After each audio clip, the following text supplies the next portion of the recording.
આવું થઈ રહ્યું છે મને. આટલી ગભરામણ કેમ થઈ રહી છે?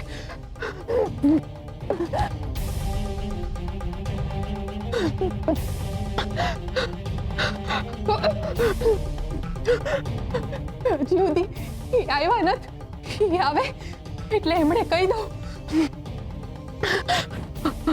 આવું થઈ રહ્યું છે મને.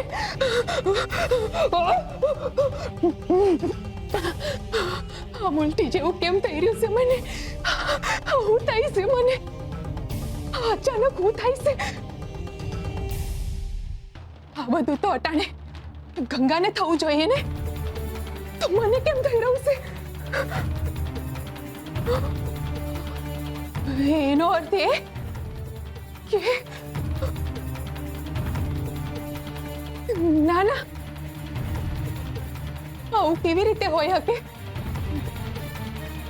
આવું હોય પણ હકી મીઠી.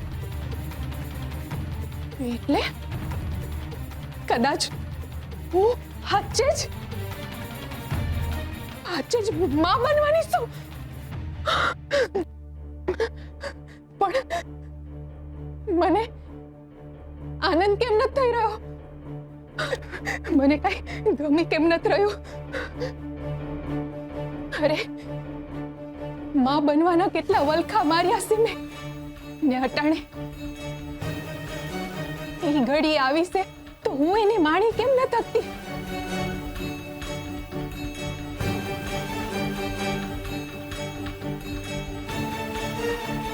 હજી સુધી આવ્યા નથી. જટ હવાર પડે ને ઈ પાછા આવે એટલે હું એમને દાયણ પાસે લઈ જવાનું કહું. પણ ઈ મારો ભરોહો કેમ ન કરે? પહેલા પણ જુઠ્ઠું બોલીશું એટલે એમને મારી વાત નહીં માની તો?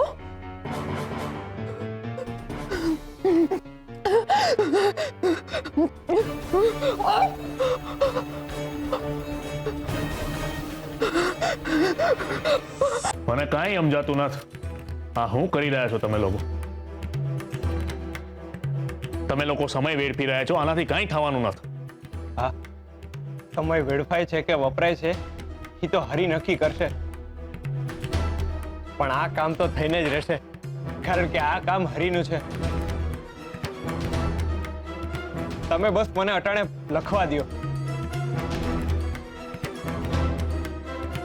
આલ્યો ભગત, આનાથી લખી દો દરેક પાન ઉપર હરિનું નામ.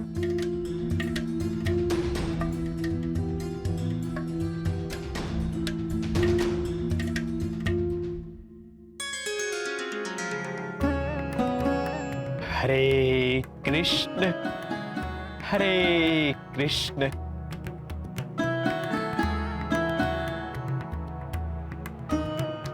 હરે કૃષ્ણ હરે કૃષ્ણ.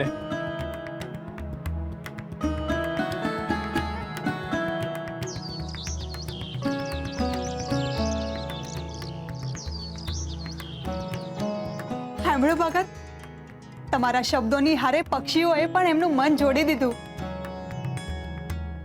તમારા સાદમાં એ પણ એમના સાદ પુરાવા લાગ્યા. પરોઢ થવા આવી છે. ઈ તો આવવાની જ હતી. હરિનું નામ સાંભળીને હવાર તો સામે ચાલીને આવે. હા ભગત, પરોઢ થવા આવી એટલે તમારો ભજન ગાવાનો સમય થઈ ગયો. હા, હરિને વહાલ કરવાનો સમય થઈ ગયો છે. તારા ભાની આ વાત માન ભા. તું તારા શબ્દ છાતીમાં જ રાખજે, મનમાં જ ગાજો. શુરા, ચિંતા ન કર. હું ફક્ત નામ જ લઈશ, ભજન નહીં ગાઉં. હરે કૃષ્ણ હરે કૃષ્ણ હરે કૃષ્ણ હરે કૃષ્ણ હરે કૃષ્ણ હરે કૃષ્ણ. લ્યો, હવે હરિનું નામ લ્યો ને આંધાય ઉઠે ને એ પેલા કામ પૂરું કરી દો. હરે કૃષ્ણ હરે કૃષ્ણ.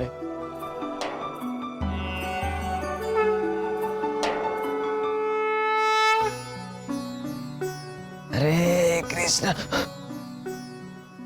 અરે આ શું કરે છે ભીખુ? જીભ કપાવે છે કે શું? કોઈ જોઈ તો નથી ગયું ને? સાચવવું પડશે ભીખુ, નહીં તો કોઈ દી ભૂલમાં ને ભૂલમાં બોલાઈ ગયું ને તારે બોલવાનું ભૂલી જવાનો વારો આવશે. પણ એ નામ લીધા વિના હાલે કેમનું? નામ લઈએ તો જીભ કપાય, ના લઈએ તો જીવ કપાય.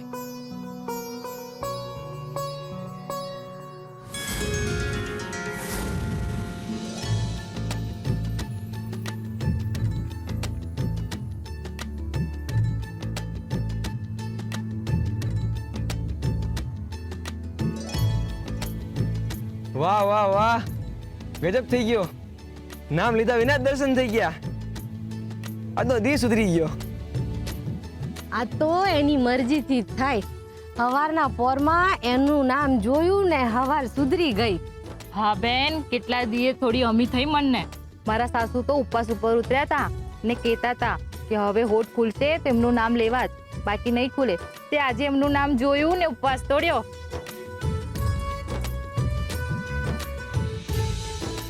કેમ આટલા બધા ખુશ દેખાવ છો? તમને પણ પાન મળ્યું? તમને પણ મળ્યું? હા હા. લાગે છે હરિએ લાજ રાખી લીધી છે.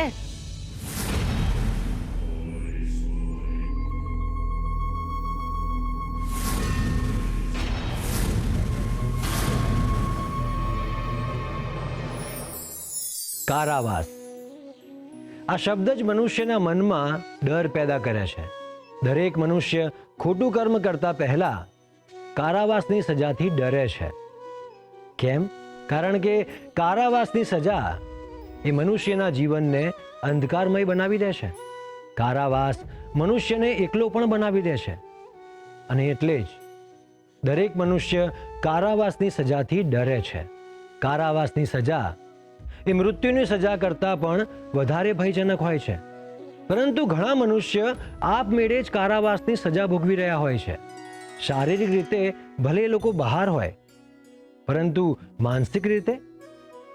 માનસિક રીતે એ લોકો કારાવાસમાં હોય છે.